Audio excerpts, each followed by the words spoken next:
S, ಎಂತ performance ಇತ್ತು. Power play ಅಲ್ಲಿ 6 ವಿಕೆಟ್ ನ ಕಳ್ಕೊಳ್ತಾರೆ ಡೆಲ್ಲಿ ಕ್ಯಾಪಿಟಲ್ಸ್. ಇವತ್ತು ನಡೆದಿರ್ತಕ್ಕಂಥ ಒಂದು ಪಂದ್ಯದಲ್ಲಿ ಅಂದ್ರೆ 13 ರನ್ಗಳಿಗೆ 6 ವಿಕೆಟ್ ನ ಕಳ್ಕೊಳ್ತಾರೆ. ಆಲ್ಮೋಸ್ಟ್ 10 ಓವರ್ಗಳ ಡಾಟ್ ಬಾಲ್ ನ ಮಾಡ್ತಾರೆ. ಇವತ್ತಿನ ಒಂದು ಪಂದ್ಯದಲ್ಲಿ RCB ಅಂದ್ರೆ 60 ಡಾಟ್ ಬಾಲ್ಸ್ ನ ಮಾಡಿರ್ತಾರೆ. ಎಂಟೈರ್ ಕ್ರೆಡಿಟ್ಸ್ ಹೇಳಬೇಕು ನಾವು. 15 dot ball Bhuvneshwar Kumar, 15 dot ball Josh Hazlewood, ಮತ್ತೆ 20 ಡಾಟ್ ಬಾಲ್ ಸುರೇಶ್ ಶರ್ಮಾ ಅವ್ರ ಕಡೆಯಿಂದ ಬಂದಿದೆ.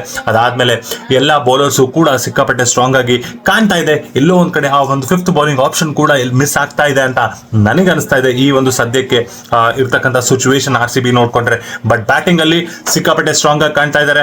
ನಮ್ಗೆ ದೇವದತ್ ಪಡಿಕ್ಕಲ್ ಎಷ್ಟು ಚೆನ್ನಾಗಿ ಎಕ್ಸಿಕ್ಯೂಟ್ ಮಾಡ್ತಾ ಇದ್ದಾರೆ. ಶಾರ್ಟ್ ಸೆಲೆಕ್ಷನ್ಸ್ ಕೂಡ ಅಷ್ಟೇ ಚೆನ್ನಾಗಿ ಕಾಣ್ತಾ ಇದೆ. ಆಮೇಲೆ ಕವರ್ಸ್ ಮೇಲೆ ಅವರ ಒಂದು ಬ್ಯಾಟ್ ಸ್ವಿಂಗ್ ಮತ್ತೆ ಬ್ಯಾಟ್ ರೇಂಜ್ ಕೂಡ ಅದ್ಭುತವಾಗಿ ಮೂಡ್ ಬರ್ತಾ ಇದೆ. ಆ ಒಂದು ಸಿಕ್ಸರ್ ಇವತ್ತು ನೋಡೋದು ಓವರ್ ಕವರ್ಸ್ ಎಷ್ಟು ಪ್ಲೀಸ್ ಆಗಿತ್ತು ಅಂತಂದ್ರೆ almost 10 rows behind the boundary line ಅಷ್ಟು ಸ್ಟ್ರಾಂಗ್ ಆಗಿ ಅವರ ಒಂದು ಬ್ಯಾಕ್ ಲಿಫ್ಟ್ ಕೂಡ ಬರ್ತಾ ಇದೆ ದೇವದತ್ ಪಡಿಕ್ಕಲ್ ಅವರ ಬ್ಯಾಟ್ ಇಂದ. ಅದಾದ್ಮೇಲೆ ಓವರ್ ಆಲ್ ಟೀಮ್ ಪರ್ಫಾರ್ಮೆನ್ಸ್ ಚೆನ್ನಾಗಿತ್ತು. ನಾವು ಕಂಪ್ಲೇಂಟ್ಸ್ ಮಾಡೋದು ಬೇಡ.